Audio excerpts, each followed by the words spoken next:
Vous travaillez en Suisse lorsque, à un certain moment, vous tombez malade.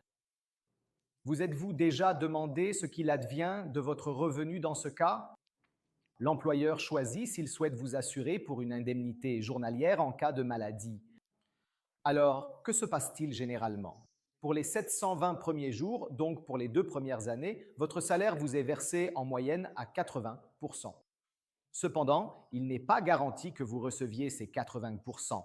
En effet, certains paient 100% la première année et seulement 50% la deuxième, d'autres encore, justement, ne vous assurent pas du tout.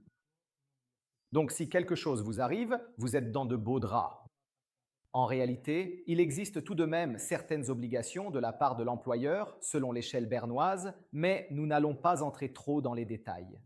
Le problème est ailleurs. Une fois ces 2 années écoulées, si votre maladie persiste, alors cela devient une invalidité.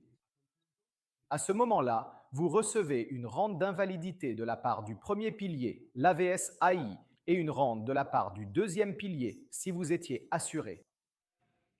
Ces rentes sont perçues jusqu'au jour où vous reprenez le travail, ou bien si l'invalidité persiste toute la vie, vous atteindrez 65 ans, moment où la rente du premier pilier ne sera plus une rente d'invalidité mais sera transformée en une rente de vieillesse.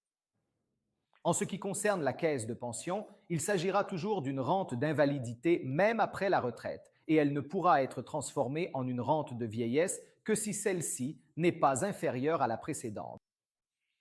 Le problème cependant est qu'en Suisse, en moyenne, entre le premier et le deuxième pilier, on ne reçoit que 60% du salaire. Donc, si auparavant vous gagnez 5 000 francs, aujourd'hui, vous n'en gagnez plus que 3 000. C'est un problème. C'est pourquoi nous insistons et vous conseillons de constituer le troisième pilier et de réaliser une analyse prévoyance afin de découvrir quelle serait votre situation si un événement fâcheux devait survenir et de comprendre quels sont les outils pour combler ces lacunes, par exemple en ajoutant des rentes d'invalidité à votre troisième pilier ou à votre assurance vie.